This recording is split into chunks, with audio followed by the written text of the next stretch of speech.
I haven't started 5 minutes yet. No. You're 8 seconds in, babe.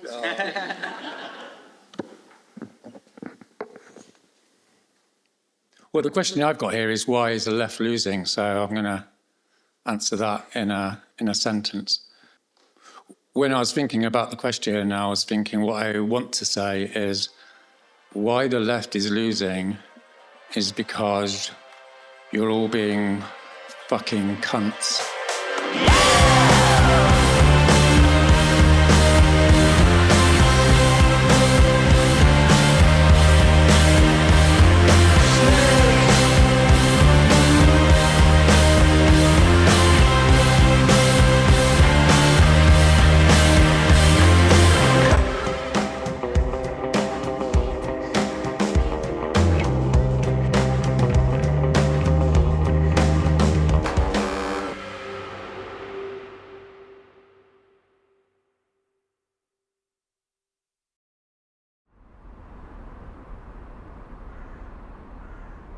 Today's Wednesday, so it's 10 days, T-minus 10 days. How's it gone so far?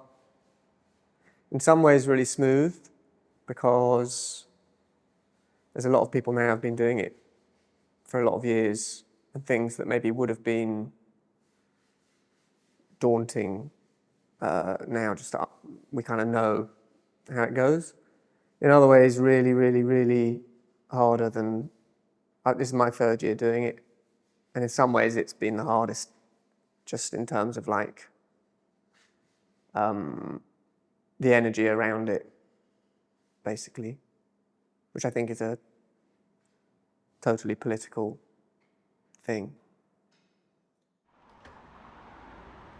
The complete failure to democratise the organisation has meant that there's been a lot of goodwill lost along the way. And I think we've been too reactive in terms of, I don't think there's been a willingness to take risks with the organisation or like look at different ways of doing stuff. There's a lot of competing priorities. There's a lot of competing, where do we put your emphasis? Where do you put your money? Do you hire the biggest band you can and the biggest sound system so that you get 1,000 22-year-olds who have never even seen the word socialism to rock up? Or do you just like double down on seasoned activists? Do you just give them the most intensive boot camp to turn them into like hardcore organisers?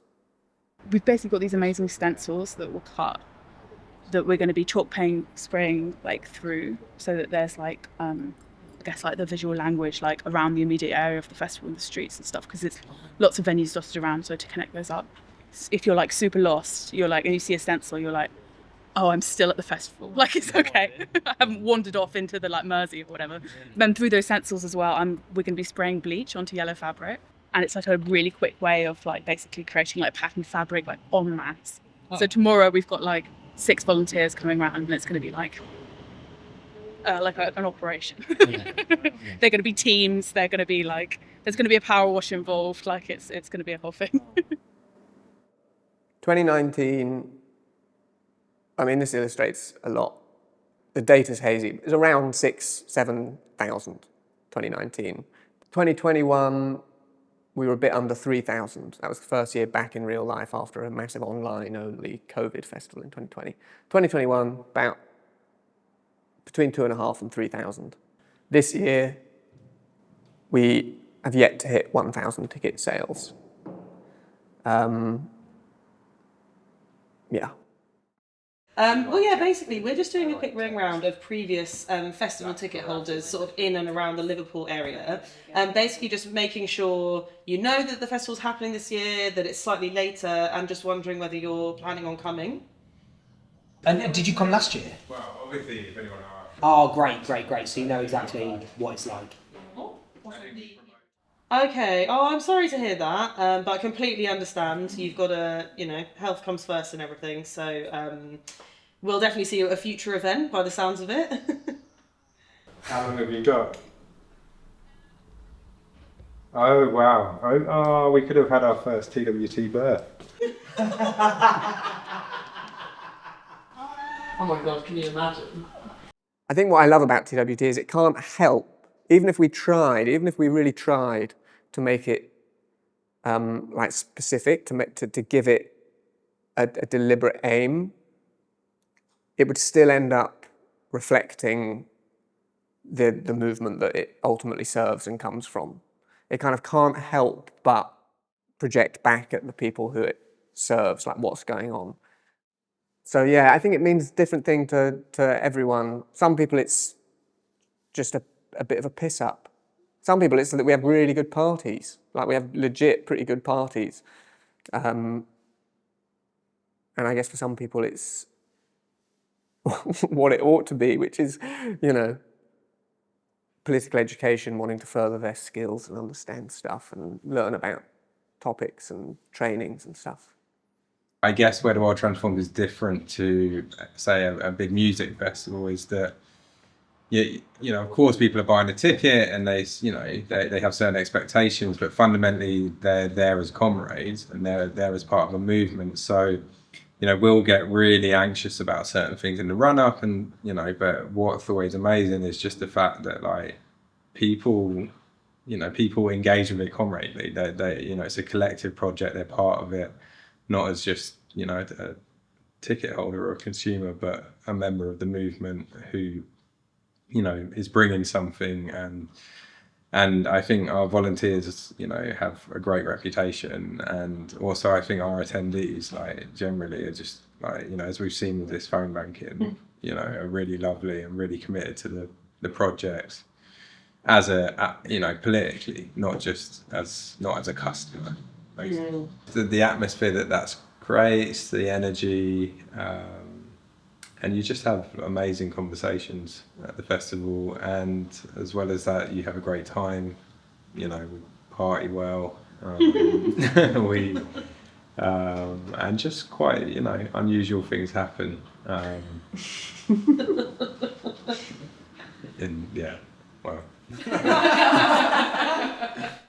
I have no idea what's going to happen after this festival.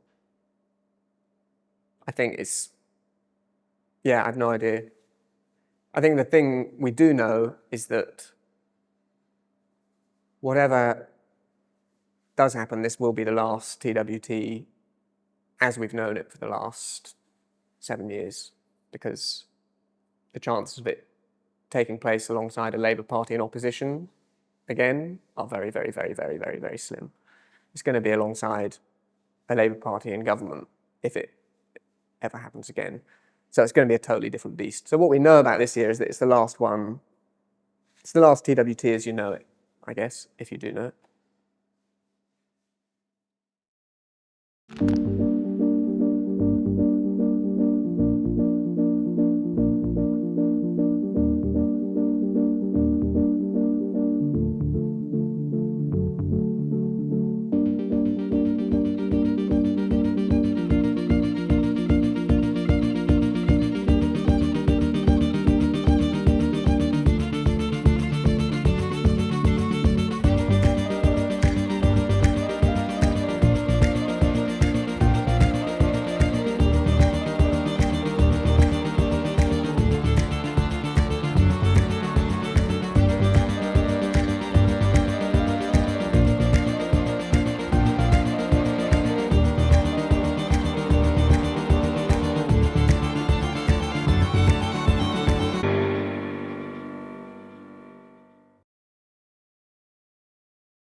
We need to open the doors in 10 minutes to the public. We're in the gallery space at the moment and it's still quite a lot of shit that is not where it needs to be. We've got venues opening around Liverpool as well, with our volunteers setting those up. I mean, it looks like we're probably going to be done in a couple of hours. The attendees are trickling in, but it's kind of fine.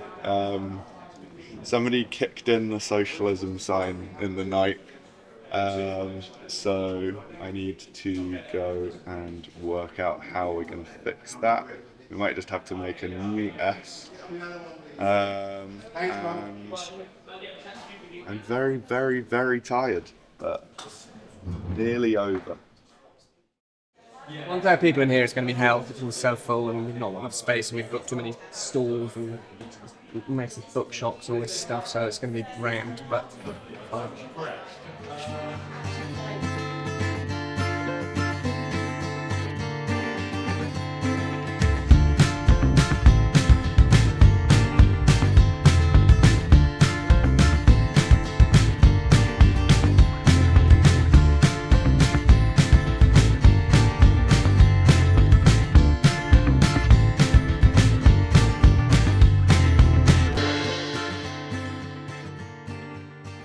The Radical Knitting Circle was programmed between 2:30 and 4 o'clock, and at 4 o'clock a lot of people said we don't want to stop, so we reconvened somewhere and went on till 6:30. And we talk about handmade, about consumerism, about mass production, but we also talk about the radical actions of women around knitting in the past and currently. So although it sounds a bit like a knit and natter circle, it's not. And this year there were more men than before. It was probably nearly 50-50 perhaps of men coming saying, I don't know how to knit but I want to learn. Or in the past, my grandmother taught me to knit and I've forgotten how to do it and I want to do it now. So that's exciting, that's very exciting. But all the sessions are exciting. I think the creative arts are absolutely crucial in every single aspect of our society and our life, but particularly in left-wing politics, which can appear to be slightly abstruse and sort of ideologically driven and without any humour. And the great thing about artists and musicians and actors and painters is that they are, first of all, their main ambition is to comment on, but also to solve a series of problems. All artistic endeavour is about problem solving, but it is done in a completely different way to the normal way that people think they have to solve problems. So giving expression and actually permission to people to express their ideas in a way that is not bound by particular types of language or understanding means it's much more inclusive as well, and I think hugely productive.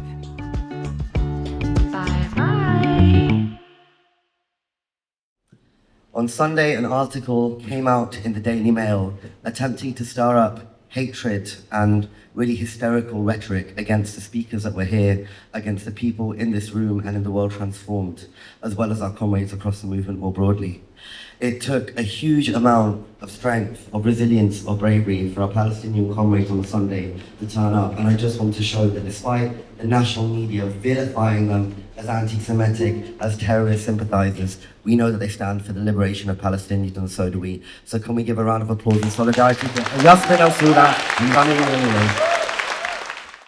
So yeah, we had a what's somewhat unsurprising hit piece from the Daily Mail. I think we're always kind of prepared for stuff like this every year because we talk about topics that the right-wing press don't like, and Palestine is certainly one of those, especially given kind of like the events that have unfolded in the last few days.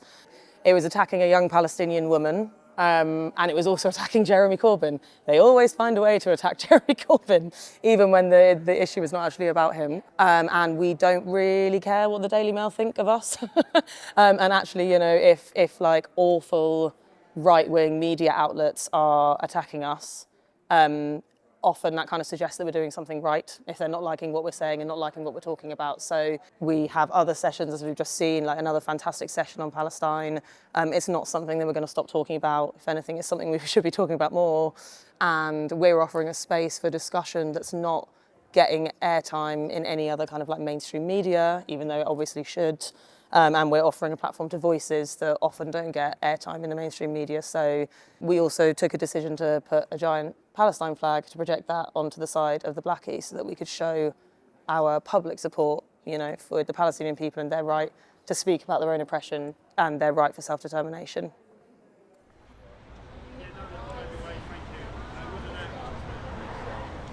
Party conferences always has, or at least in living memory, has had what we call a fringe. So events that are not organised, they're not part of the official stuff that's going on the platform. They're all the different ginger groups, strands of interest, factions, pressure groups, or even bodies outside the party that are trying to apply influence, they come here because this is where centre-left politics is happening in the UK this week. In Liverpool is where it's at, and try to generate ideas and try to inspire people. So even though I probably wouldn't agree with much of what's being said at the World Transform, I actually think it's really healthy for there to be a space for different ideas that are not necessarily the ideas on the platform of the conference to be set out. I guess my concern would be is that I don't think that what you could call the Corbynite left of the party has really come to terms with the 2019 defeat. I think there's an attempt to sort of make out, they were the victims of something, they were, kind of unfairly treated, and that's not how you move on. And when I look at the World Transformed agenda, what I can't see is the deep introspection about why that Corbyn project failed, and the next time that the left of the party is in the driving seat, what they would do differently. I was part of that Corbynite faction, right? I'm actually not sure politically it makes sense, even though people keep talking about that, Corbynite faction. I don't think that necessarily makes sense. The political terrain has changed, and our political horizons, were previously determined by what Corbyn represented. Those have also changed in response. In terms of what that means, at a national level, in terms of policy, I do think it's really important. And there are people that are in those spaces mitigating the harm that Starmer's party is going to be contributing to once they get into government. What the future of that faction, or that Labour left, if you like, is going forward, in particular within a Labour government, I think it's hard to say. It's going to be an appropriately kind of professional-looking, upbeat run into the general election, really. This is the last chance we've got to really have the media's attention for 3 or 4 days, just wholly on what the Labour Party's team and policies are like for the general election. And it's big as well. There's a lot of delegates here and lots of visitors. There's like 16,000 people attending conference, which I think is a record for recent years, and reflective of the fact that people think Labour is getting ready for government. So lots of everything from businesses to charities to NGOs wants to come and talk to the Labour Party and find out what we're planning to do when we get into power. It's going absolutely fantastic, honestly. The amount of energy that is in these spaces is just really, really brilliant. Like, even the debates that you hear outside of the official sessions, that's what makes TWT TWT. There's so many comrades here who are actually engaged, not just in intellectualizing about what we do about the state of this country, but actually strategizing, comparing notes, learning from each other about what we actually do on the ground. That, to me, gives me so much hope. Jeremy Corbyn had a lot of qualities in terms of appealing to people because he didn't look like a typical politician or whatever, but he also didn't really inspire in people the idea that they didn't feel that he had the look and the feel of being a potential prime minister. Whereas I think with Keir Starmer, there is a recognition that he's run a very, very big public sector organisation as DPP, dealing with really contentious issues, and he's got that kind of calmness that you can imagine him sat behind the desk taking important decisions. The party has just made a lot of steps towards restoring its credibility economically, because there's a kind of unfair fear that amongst voters that Labour, they were very good at spending other people's money, so we've been trying to reassure them that we're actually going to be cautious about that kind of stuff. The truth is that they are more electable now than they were under Corbyn. And the reason that they're more electable is that the media and the material interests that were threatened by that crumb of social democracy that Corbyn represented, Starmer isn't threatening any of those interests. In fact, he's actually courting them. For all this rhetoric about how we need to, save the NHS, did Starmer send MPs to stand on the picket line? No, he did the exact opposite. That's not a threat to capital. That's not a threat to elite interests. That's not a threat to how the state and government continue to function. The reason that the Labour Party now is more electable than it was under Corbynism is two things, right? The Tories have fucked it so badly, and there isn't an alternative real opposition. People are tired. People's lives are being impacted by this. Austerity has returned. People are dying. People are dying at the border. People are also dying through social neglect. So people want an alternative. And actually, the reason that Keir Starmer's Labour Party is electable is because that alternative doesn't represent a threat at all to the dynamics and to the power structures that create those crises in the first place that Starmer is parasitically hoping to profit off of. The sad truth is that once that government gets into power, there's not much hope for me that it's going to actually change the conditions that lead to those. I think it's not that we don't have interesting radical policies, that the National Policy Forum reports are full of good radical things that we're going to do, but you have to present those in a way that doesn't send people running to the hills. Like people's lives are traumatized enough with the cost of living crisis and you know, having gone through COVID and stuff. You want to tell people you're going to change things and make them better, but you don't want to tell people you're kind of going to turn everything upside down, because that tends to freak people out and they think, yeah, you don't understand the day-to-day grind that they're going through. Let's be real, the state of this country, the state of Keir Starmer's Labour Party, the state of the Labour Party right now is absolutely dire. Like, we should be under no illusions that we're living in a country in which there are fascistic tendencies, both within the Labour Party and, of course, within the Tory party, right? So it's not as if we're getting a cause for hope from our proximity here to conference.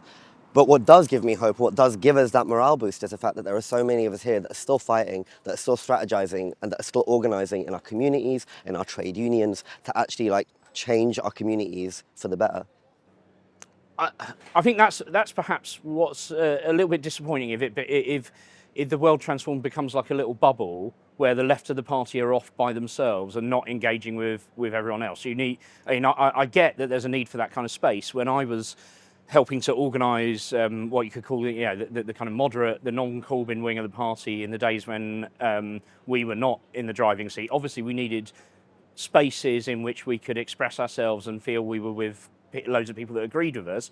But you need to do both. You need to come and engage with the wider party and try and sort of disseminate your ideas and feel that you're trying to win over people in the middle.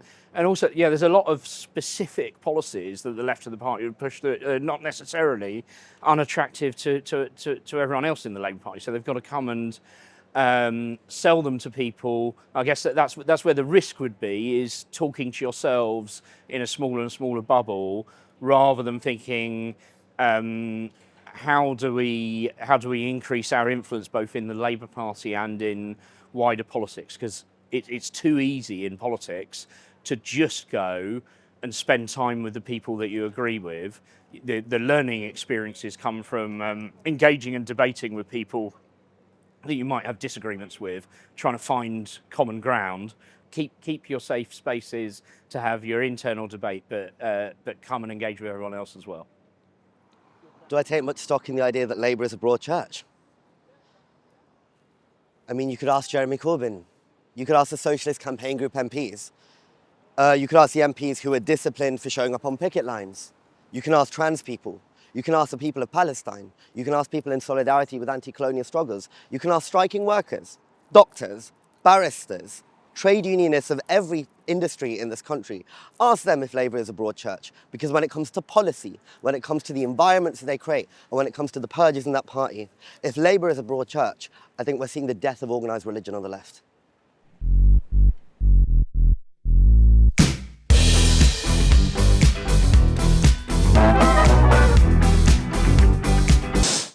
From Liverpool, here's our political editor, Chris Mason. Passion and noise, protest and argument. Party conferences are magnets for debate and eye-catching ways of making your point. But they are also a showcase for the party in question.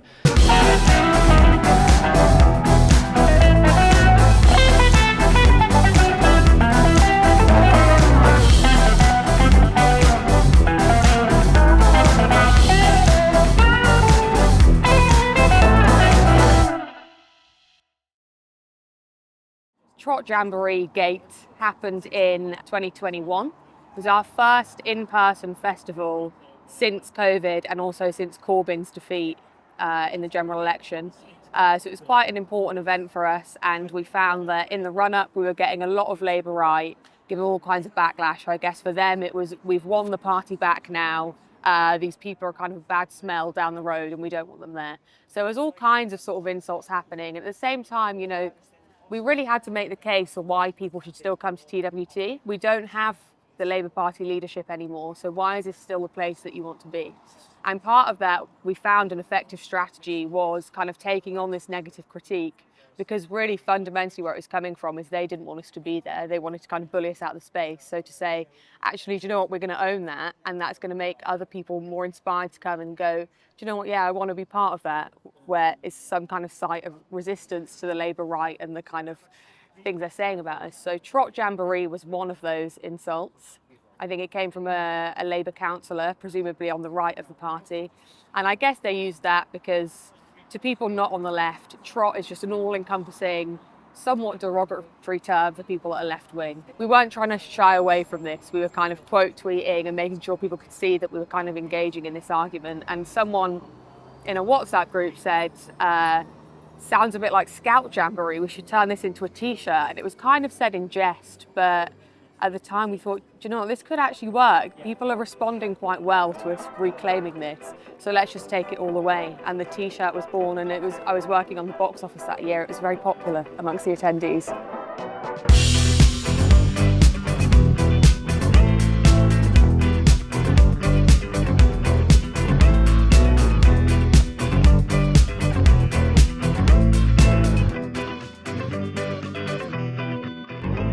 I was politicised by Corbyn. That was the kind of big event that got me into campaigning and activism.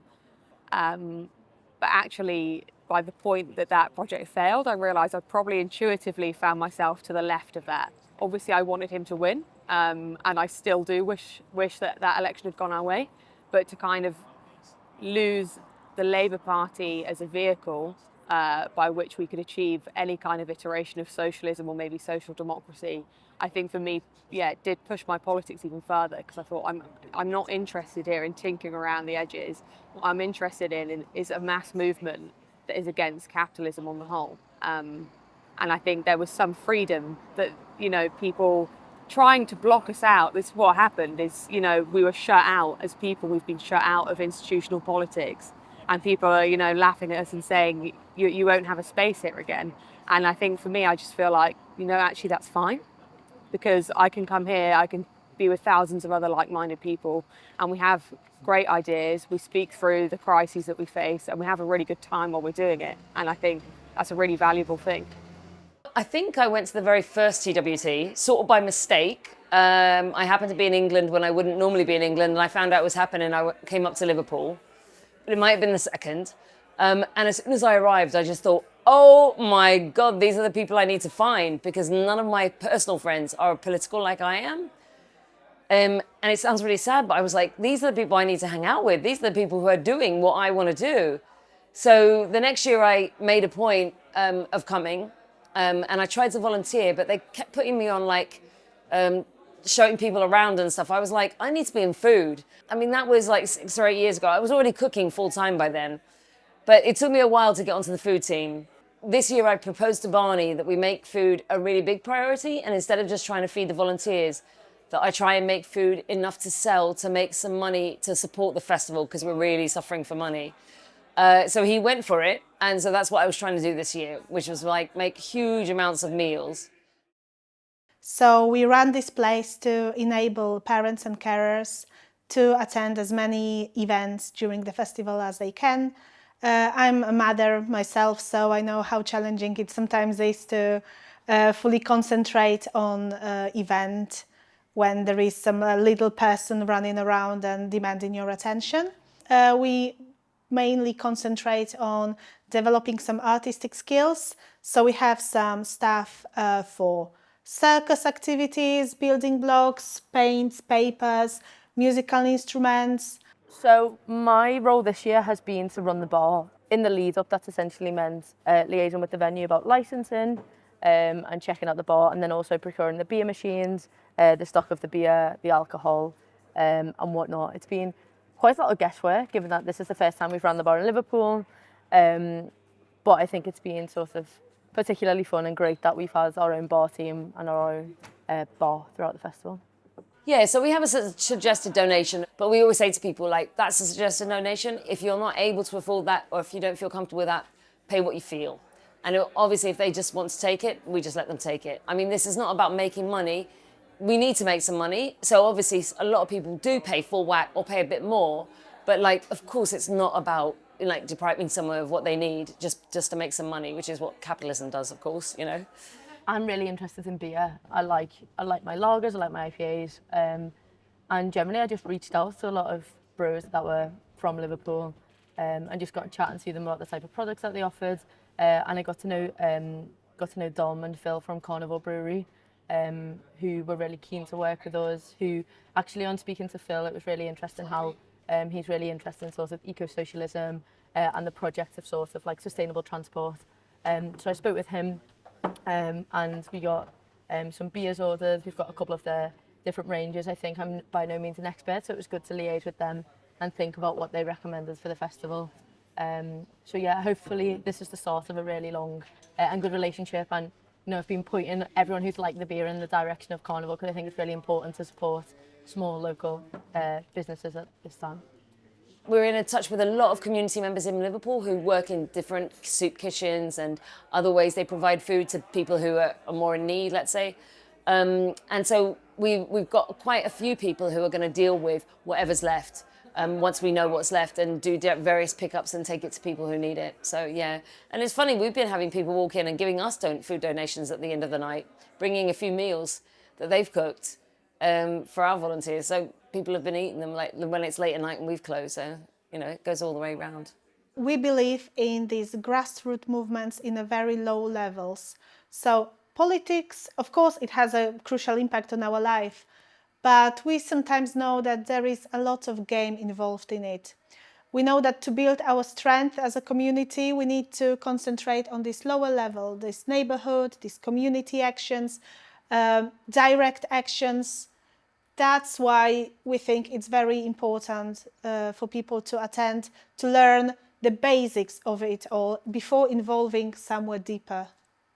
See, for me, it's about the people, and like, it's not specifically like, oh, everyone who comes is great. It's the energy that people bring, and it's the opportunities that the festival creates. So, for example, we've got someone here today who's in the Blackie. They've never edited a video before in their life. And now they've learned how to edit a video, and they've done like 2-3 videos that are going to go on our YouTube tonight or over the next few days. And it's a brand new skill. Last year, that same person learned how to film in a TV studio with a full-on big rigged camera. And that's across the board. So many different people just being able to access new skills, new people. You like, it is an international festival, because every year there's people from... One of our chefs, she comes over from Greece. And there's people who work in the kitchen that have never worked in the kitchen. People learning how to do spreadsheets, or even just how to use Google Docs. You know what I mean? All these things. And that's what political education is as well. Everyone having access to everything, like learning everything. There is just such a sense of community, and everyone is really friendly, and it's so nurturing when you're fighting for a better world. You need that all the time, and it's just so... Yeah, it just doesn't fail. And so I pay my air ticket. I'm not rich. I come anyway, because actually I do anything for this festival. And my strongest skill is cooking. So I'm like, okay, everyone needs to eat, so I'll come and cook. And this year, you know, I sat there, I looked at the ticket sales before the festival, and I was like, one day in, they've just creeped up. And like the work that we're doing on our social media at the moment, the stuff that other people are posting online, it's creating a buzz, and people are like, how do I get there? I want to be at TWT. And it's been absolutely, you know, brilliant that that's happened. But going back to your point, it's hard work, and sometimes that is horrible, you know what I mean? But for me, the positive is getting to the end. It's actually my first year. I've been attending the festival before, but it's actually my first year volunteer, definitely not the last. I think the social life is particularly vibrant. And I don't necessarily just mean that in sort of like going out and drinking. I mean it more generally in the sense that you're able to speak with people who agree generally politically with you, and then you can think about the issues that you're talking about in the session. So it's not necessarily that you like have this individualistic notion where you go to a session, you think about it on your own and then you leave. It's a case of, well, you go to the session, you maybe get chatting to the person next to you, and then you go to the gallery for something to eat, or you go to the pub, or you come up to the bar afterwards. So in that sense, I think it's particularly conducive to good socialising and sort of forging new connections with people that perhaps, even though you agree politically with them, you never would have encountered before. And that's why I do it, because we can do it.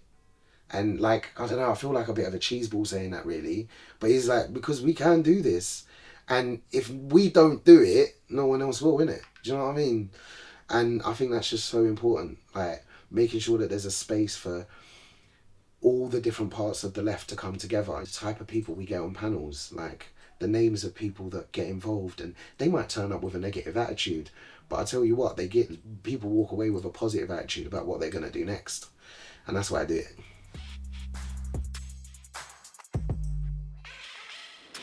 I've been an activist since I was 14. I think socialism is a great idea. There's no socialism in this room, with all due respect. Right? Yeah, I'm telling you.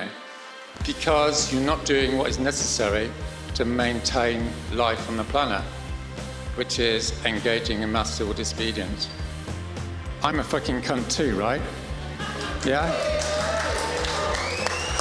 Because I only went to prison for 4 months. I mean, what was I doing? I should have, gone for 5 years, like some people. You know what I'm saying? But that doesn't really let you off the hook, does it? It still means you're fucking cunts, even if I'm a fucking cunt. I'm telling you you're fucking cunts because I love you all. Believe it or not, the reason I'm so fucked off with you is because you're supposed to be socialists and you're doing fuck all, right? If I was at a panel with Tories, I wouldn't be telling them they're fucking cunts, because they're already evil, right? The worst people in the world are not evil people. The worst people in the world are good people who refuse to act when evil things are happening. That's you.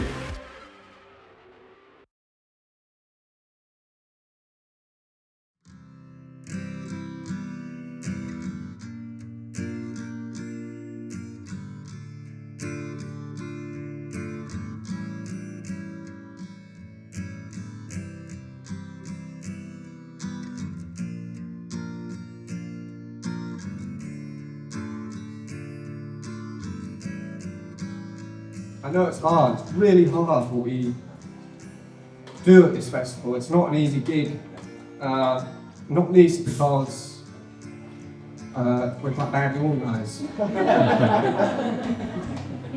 But also because of its inherent, I think. And my pet theory with the World Transformed is that the fact I can't even really get into a list of all the people there are to thank, of all the work that goes into making this happen. The fact that I can't list those things is precisely the point. We're engaged in a project that is to do with taking things that we mostly experience as ideas, as conversations, as books or tweets or whatever the fuck it is, and because we're sadists, we say, let's make that real. You know, let's actually see what happens if we try and bring that into reality. Everyone can fucking say, oh, people should get along. Everyone can fucking say that, they all fucking do. Let's try and make people get along. Let's see what it fucking takes. Also, it takes a lot, that's why you're exhausted.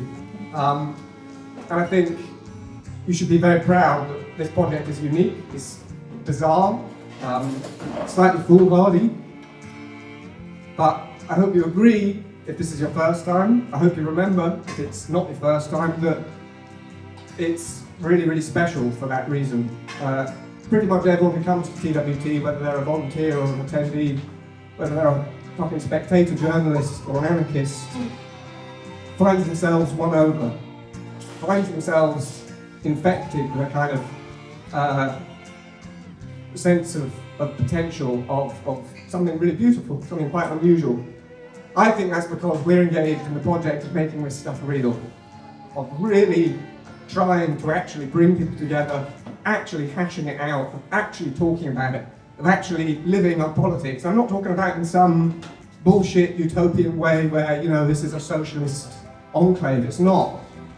We're still fucking charging for the soup. But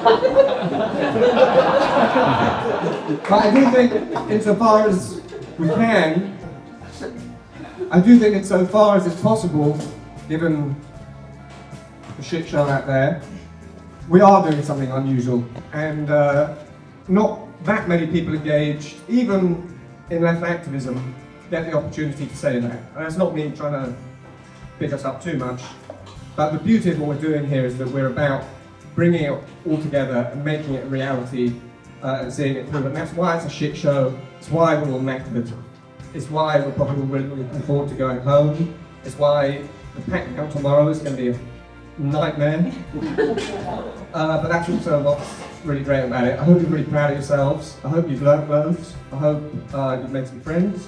I hope that if you go to a party tonight, you get there early enough to get in. The capacity of the venue is not huge. But most of all, I hope that whatever the World Transformed goes on to do, that you stick around. Because it's entirely dependent on innumerable efforts, innumerable acts of sacrifice, generosity, and intelligence. It's impossible to describe, and that's what's lovely about it. So, thank you. You smashed it. Everyone says it's been fucking great. And I hope you have a great evening. And I hope you stick around tomorrow and look at the pack down, because that's the final and most brilliant act of solidarity.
We are T-minus 19 weeks from the World Transformed Festival not connected to the Labour Party conference. We are doing it in Manchester this year, in October, 10th, 11th, 12th.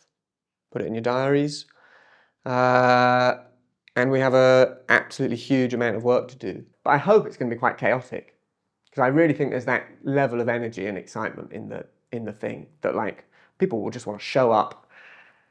And they will want to see what's happening, and they will want to see what's next, and they will want to see how they can convert the fear and dread and sense of despair and isolation that is absolutely, like, endemic, how they can convert that into something useful, how they can turn that into,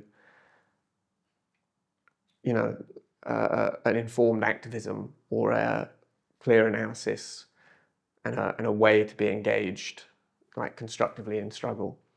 And that we can all see that Nigel Farage's reform are gonna, I genuinely, if we made a bet now, would say they will win the 2029 general election.